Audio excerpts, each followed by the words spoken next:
Good morning.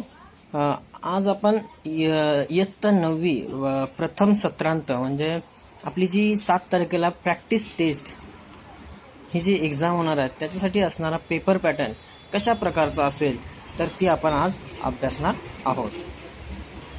तर आज पहिल्यांदा मी त्या पेपरबद्दल थोडक्यात तुम्हाला सांगतो. हा पेपर आपल्याला 80 मार्काचा असेल आणि ह्या 80 मार्कांमध्ये आपला जेवढा अभ्यासक्रम शिकवून झालेला आहे तेवढा सर्व अभ्यासक्रम आपल्याला त्याच्यामध्ये असेल. त्याच्यानंतर व्याकरणाचा भाग असेल, उपयोजित लेखनाचा भाग असेल. तर आपण सविस्तर पाहूयाच. आता आपण बघणार आहोत घटक निहाय गुणविभागणी. मग आपले जे हे जे आपण पोर्शन जे कंप्लीट केले आहे त्याच्यामध्ये आपल्याला 5 घटक असणार आहेत. या प्रश्नपत्रिकेमध्ये 5 घटक असणार आहेत आणि हे 5 घटक आणि त्यांचे गुण कशा कशा प्रकारे असतील ते आपण बघणार आहोत. बघा, पहिला घटक आहे गद्य विभाग. हे गद्य विभाग 18 मार्कांसाठी असेल. दुसरा विभाग आहे पद्य विभाग. पद्य विभाग 16 गुणांसाठी असेल. तिसरा विभाग आहे स्थूल वाचन. मग स्थूल वाचन हे किती असेल? 6 मार्कांसाठी असेल. चौथा विभाग आहे भाषाभ्यास. भाषाभ्यास म्हणजे व्याकरणाचा भाग. मग हा असेल आपल्याला 16 मार्कांसाठी. आणि शेवटचा विभाग आहे उपयोजित लेखन. हे 24 मार्कांसाठी असेल. असा एकूण आपल्याला 80 मार्कांचा क्वेश्चन पेपर आपल्याला दिला जाईल. आता बघा, आपण संक्षिप्त म्हणजे ह्याच्यामध्ये बघूया, डीपमध्ये बघूया. विभाग पहिला विभाग म्हणजे गद्य विभाग. ह्याच्यामध्ये काय असेल तर त्याच्यामध्ये तुम्हाला 3 प्रश्न असतील. एक पहिला प्रश्न असेल पठित पद्य. पठित पद्य म्हणजे काय तर आपल्याला शिकवलेलं आपलं जे लेसन आहे त्या लेसनमधला एक पॅसेज आणि त्या पॅसेज आपल्याला असेल 7 गुणांसाठी असेल. त्याच्यानंतर दुसरा आहे प्रश्न पहिला तो सुद्धा पठित आहे, पठित गद्य.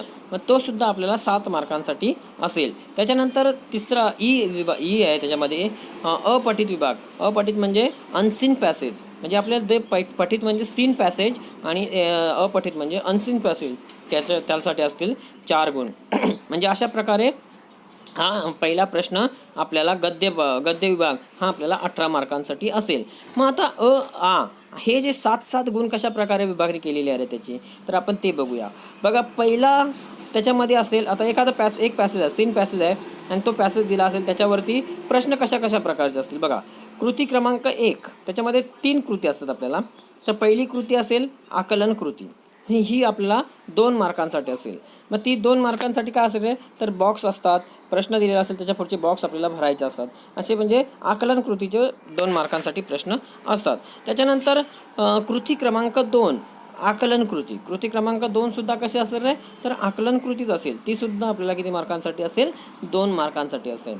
त्याच्यानंतर कृती क्रमांक 3 ही काय असेल तर स्वमत म्हणजे पर्सनल रिस्पॉन्स. मग हे स्वमत हे आपल्याला असेल 3 मार्कांसाठी. म्हणजे अशा प्रकारे एकूण 2, 2 आणि 3 म्हणजे असे 7 मार्कांसाठी एक पॅसेज आपल्याला दिलेला असेल. मग आता प्रश्न पहिला आणि आपण 7 मार्कांचे बघितले. त्याच्यानंतर प्रश्न पहिला आपल्याला अपठित गद्य आहे. मग हे अपठित म्हणजे अनसीन पॅसेज. हे किती मार्कांसाठी आहे तर 4 गुणांसाठी आहे. मग ते कशा प्रकारे असेल तर पहिला प्रश्न प्रश्न त्याच्यामध्ये कृती क्रमांक 1 आकलन कृती ते किती असेल 2 मार्कांसाठी. एकदम सिंपल क्वेश्चन्स असतात. त्याच्यावरती पॅसेजमधले आपल्याला आन्सर त्याच्यावरती आपल्याला उत्तरं लिहायची असतात. मग त्याच्यानंतर कृती क्रमांक 2 आकलन कृती. कृती क्रमांक 2 आकलन कृती त्याच्यामध्ये सुद्धा काय असेल तर 2 मार्कांसाठी म्हणजे इझिली क्वेश्चन्स असतात. ते आपल्याला त्याच्यामधून शोधून आपल्याला लिहायचे असतात.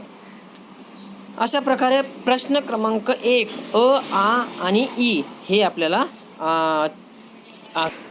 तर अशा प्रकारे पहिला प्रश्न 7 आणि 7, 7, 14 आणि 4, 18 मार्कांचा असेल. त्याच्यानंतर विभाग 2 पद्य विभाग हा असेल आपल्याला 16 मार्कांसाठी. मग त्याच्यामध्ये काय आहे तर पठित पद्य पहिला असेल त्याच्यामध्ये काय असेल तर पठित पद्य असेल 8 मार्कांसाठी. आणि दुसरा असेल पठित पद्य म्हणजे दुसरा असेल 8 मार्कांसाठी. म्हणजे सीन पोयम असतील दोन्हीसुद्धा 8 मार्कांसाठी. मग ते 8 मार्कांसाठी पहिला कसा असेल तर प्रश्न पहिला दुसरा त्याच्यामध्ये असेल 8 गुणांची विभागणी कशा प्रकारे असेल बघा.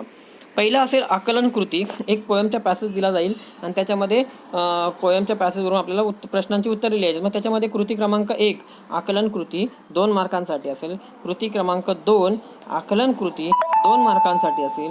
आणि कृती क्रमांक 3 कवितेतील शब्दांचा अर्थ लिहायचा. मी जेव्हा आपण कविता जेव्हा शिकवल्यात त्यावेळेला कविता ज्या वेळेला शिकवल्या त्यावेळेला शब्दार्थ लिहून दिलेले आहेत. त्याच शब्दार्थांचे अर्थ लिहायचे असतील.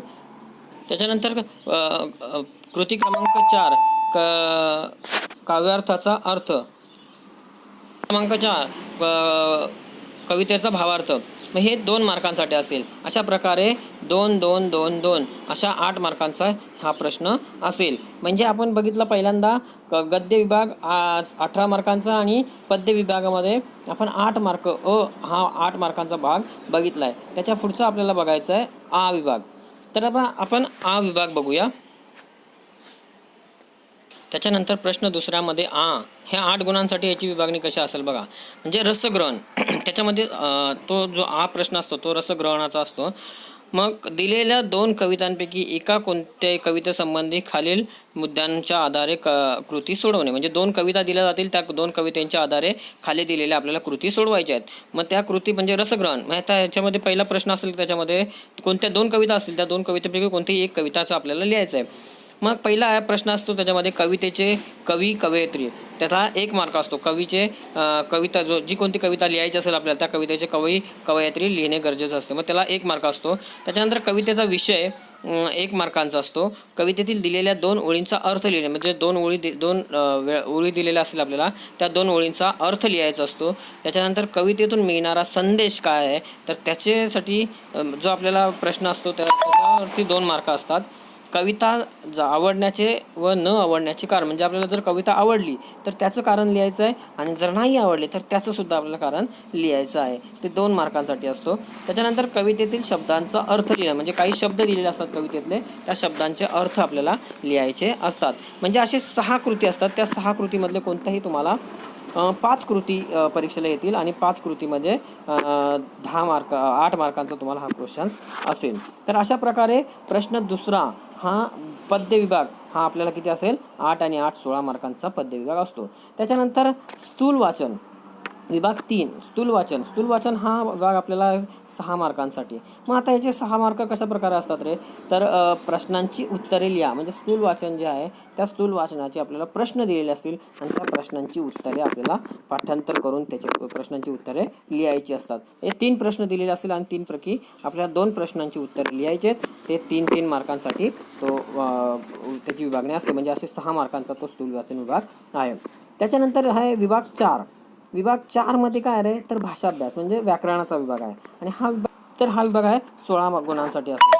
तर आता बघा पहिला त्याच्यामध्ये आहे व्याकरण घटकांवर आधारित कृती. म्हणजे व्याकरणावरती आधारित कृती आपल्याला 8 गुणांसाठी असतील. त्याच्यामध्ये आपण बघणार आहोत अलंकार आणि समास ह्याच्यामधले. तर विभागमध्ये 8 गुणांच्या त्याच्यामध्ये आपण व्याकरण बघितलं होतं अलंकार आणि समास. तर अलंकार आणि समासावरचे आपल्याला प्रश्न त्याच्यावरती दिलेले असतील ते आपल्याला सोडवायचे आहेत. मग त्याच्यासाठी असतील 8 गुण. आणि विभाग जो आहे प्रश्न 4 मध्ये भाषिक घटकांवर आधारित कृती त्यासाठी असतील 8 गुण. मग त्याच्यामध्ये काय काय येईल रे तर बघा समानार्थी शब्द येतील, विरुद्धार्थी शब्द येतील, शब्दसमूहाबद्दल 1 शब्द लिहिणे, एक वचन अनेक वचन, लिंग बदलणे, विरामचिन्हे असे काही जे प्रश्न आहेत हे तुम्हाला तुम्ही जे पॅसेजमध्ये बघता त्या वर्कबुकमध्ये दिलेले आहेत त्याच्यामधले तुम्हाला येऊ शकतात. मग ते तुम्हाला अभ्यासायचे आहेत.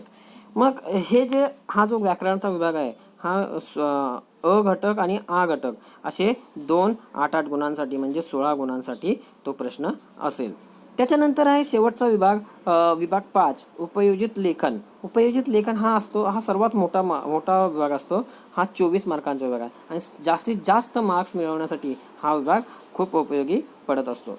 मग त्याच्यामध्ये आपल्याला पहिला असतो विभाग 5 मध्ये प्रश्न पत्रलेखन. मग आता बघा मी पत्रलेखन तुम्हाला 2 शिकवलेले आहेत. एक पहिला मागणी पत्र आणि एक विनंती पत्र असे 2 पत्र आपण घेतलेले आहेत. मग ह्या 2 पत्रांपैकी तुम्हाला दोन्ही पत्र येतील आणि 2 पैकी तुम्हाला कोणताही एक पत्र ते परीक्षेमध्ये लिहायचं आहे. ते असेल तुम्हाला 6 मार्कांसाठी.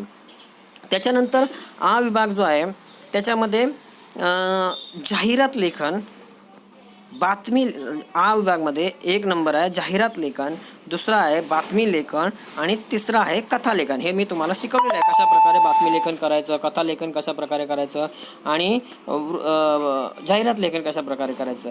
तर हे 3 जे प्रश्न आहेत, ह्या 3 प्रश्नांपैकी आपल्याला कोणतेही 2 प्रश्न सोडवणे गरजेचे आहे. मग हे 2 प्रश्न जर म्हणजे एका प्रश्नाला 5 मार्क आणि दुसऱ्या प्रश्नाला 5 मार्क असे एकूण 2 प्रश्न आपण जर सोडवले तर त्याचे 10 गुण असतात, 10 मार्क्स असतात. मग हे 10 पैकी आपल्याला जास्तीत जास्त मार्क्स मिळवणे आपल्याला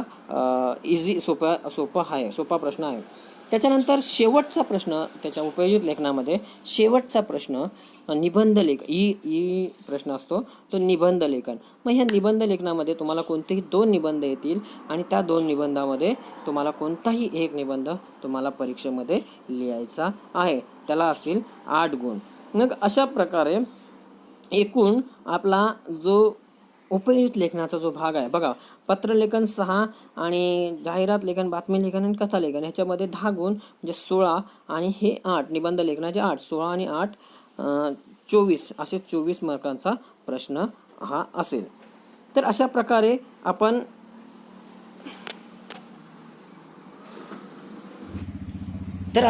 आज आपण प्रश्नपत्रिकेचं स्वरूप कशा प्रकारे असेल 80 मार्कांचं आणि आपल्याला काय काय लिहायचं आहे त्याच्यामध्ये तर ते आपण अभ्यासलेलं आहे. तर अशा प्रकारे तुम्हाला जो पहिला पेपर आपला मराठीचा असेल त्याच्यासाठी 80 गुणांची परीक्षा असेल, 80 गुणांचा पेपर असेल तर तो तुम्हाला व्यवस्थित लिहायचा आहे. धन्यवाद आणि बेस्ट ऑफ लक.